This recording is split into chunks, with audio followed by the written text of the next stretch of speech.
myself Parigal. I hope you all are fine. So in this video we discuss the chapter 7 aggregate demand and its related concepts from macroeconomics of class 12. So आज के video में हम discuss करने वाले हैं हमारे aggregate supply के topic को. ये जो एग्रीगेट सप्लाई का टॉपिक है ना, ये काफी ज्यादा छोटा भी है और इजी भी है. तो अब सबसे पहले हम स्टार्ट करते हैं कि एग्रीगेट सप्लाई होता क्या है. अब सभी के माइंड्स में यही क्वेश्चन दौड़ रहा हो कि एग्रीगेट सप्लाई क्या होता है. सप्लाई का तो हमें पता है कि सप्लाई क्या होती है. किसी भी पर्टिकुलर गुड्स और सर्विसेज जो भी प्रोड्यूसर मार्केट में बेचना चाहता है उसे हम सप्लाई कहते हैं. बट इसी के अपोजिट है हमारी aggregate supply. It refers to the money value of final goods and services.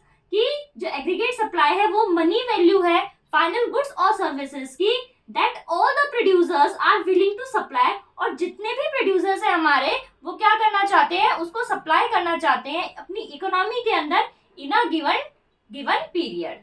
सो ये थी हमारी aggregate supply. Next point of aggregate supply is कि aggregate supply is equals to national income.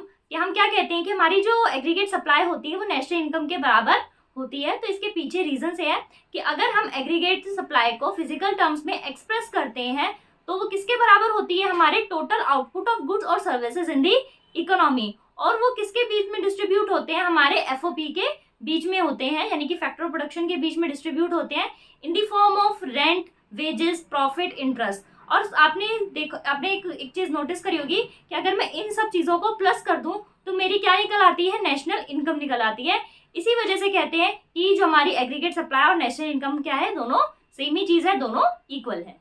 Third point of aggregate supply is the components of aggregate supply. कि हमारी aggregate supply के components क्या है. जैसे हमने एग्रीगेट डिमांड के components पढ़े, वैसे ही हमारे एग्रीगेट सप्लाई के भी कंपोनेंट्स है. तो हमारे एग्रीगेट सप्लाई के दो कंपोनेंट्स है. रीजन इज दैट कि हम हमारी टोटल इनकम को या तो कंज्यूम कर सकते हैं और बैलेंस को सेव कर सकते हैं. इस वजह से जो हमारा फर्स्ट कंपोनेंट है वो है कंजम्पशन, जो हम सी से डिनोट करते हैं, और सेकंड है सेविंग, जिसे हम एस से डिनोट करते हैं. तो हमारा फंक्शन बनेगा y is equals to S, यानी कि हमारी नेशनल इनकम बराबर होती है एस के. ये वाला टॉपिक अभी हमने देख लिया, अभी सीख लिया था.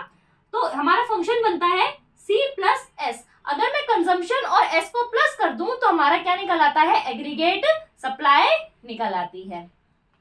Now we discuss the diagrammatic presentation of aggregate supply. तो जो स्टूडेंट्स, जो डायग्रामेटिक प्रेजेंटेशन है एग्रीगेट सप्लाई की, वो बहुत ही ज्यादा इजी है. एज यूजुअल सी बात है कि अगर हम ग्राफ बना रहे हैं तो हमें डाटा की जरूरत है. स्टूडेंट्स, आप जो ग्राफ है वो फ्री हैंड भी बना सकते हैं. बस अपनी चीजों को बहुत अच्छे से प्लॉट करके आना, अपने पॉइंट्स को अच्छे से मार्क करना कि हमारी इनकम कहाँ है, हमारी कंजम्पशन कहाँ है, एग्रीगेट सप्लाई किधर है, एग्रीगेट डिमांड किधर है, इस तरीके से. अब हम सबसे पहले अपने टेबल पे आ जाते हैं. तो हमें 4 एलिमेंट्स गिवन है, इनकम, कंजम्पशन, सेविंग और एग्रीगेट सप्लाई. जो इनकम है वो है हमारी 0, 100, 200, 300, 400, 500 और 600. उसके बाद आती है हमारी कंजम्पशन जो है 40, 120, 200, 280, 360, 440 एंड 520. अब आती है हमारी सेविंग. तो क्वेश्चन इज दैट कि सेविंग किस तरीके से निकलती है. अगर मैं मेरी इनकम में से मेरी कंजम्पशन को माइनस कर दूं तो क्या निकल आती है, मेरी सेविंग जो है वो निकल आती है. जैसे कि अगर मैं 0 में से माइनस करती हूँ 40 को तो आंसर क्या आता है, माइनस का 40. अगर मैं 100 में से माइनस करती हूँ 120 तो आंसर आता है माइनस का 20. और अगर मैं 200 में से माइनस करती हूँ 200 तो आंसर आएगा 0. और 300 में से माइनस करती हूँ 280 तो आंसर आएगा हमारा 20. आप एक चीज और नोटिस कर रहे होंगे कि जो सेविंग होती है वो नेगेटिव भी हो सकती है और वो 0 भी हो सकती है.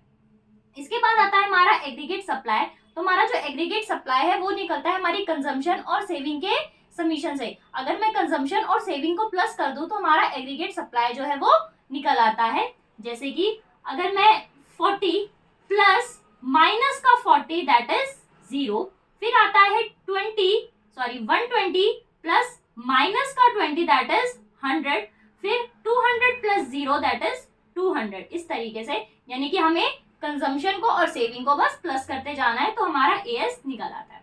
स्टूडेंट्स, एक बात और, जो हमारा एएस और कि हमारा एग्रीगेट सप्लाई और जो हमारी नेशनल इनकम है, इसके बीच में एक जो रिलेशन होता है वो कौन साइड होता है, यानी कि एक जैसा ही होता है. जो दोनों का ग्राफ है वो सेम लाइन पर बनता है. इसी वजह से आप देख रहे होंगे कि ग्राफ पर सिर्फ एक सिंगल लाइन बनी होती है. तो सबसे पहले देखते हैं कि हम एक्स एक्सिस पे हमारे लेवल ऑफ इनकम को शो करेंगे. मैंने इधर लिखा नहीं है बट आपको शो हो रहा होगा ना साइड में. उसके बाद जो हमारी वाई एक्सिस होती है उस पर लिखा जाता है हमारी कंजम्पशन और सेविंग, यानी कि वाई एक्सिस जो है वो शो करती है, फिर रिप्रेजेंट करती है हमारी कंजम्पशन को और सेविंग को।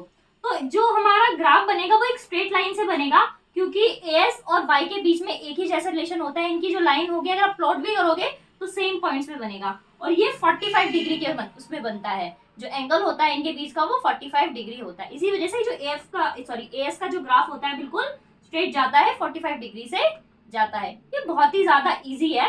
ओके, तो आई होप कि आपको ये जो टॉपिक है वो बहुत ही अच्छे से क्लियर हो गया होगा। आपका कोई भी डाउट है तो आप कमेंट सेक्शन में पूछ सकते हैं। जो हमारा एएस का टॉपिक था वो यहाँ पर खत्म हो जाता है। सो वीडियो पसंद आए तो वीडियो को लाइक करें, कमेंट करें, ज्यादा से ज्यादा शेयर करें और चैनल को सब्सक्राइब करना ना भूलें। मिलते हैं अगली वीडियो में, तब तक के लिए bye bye and take care.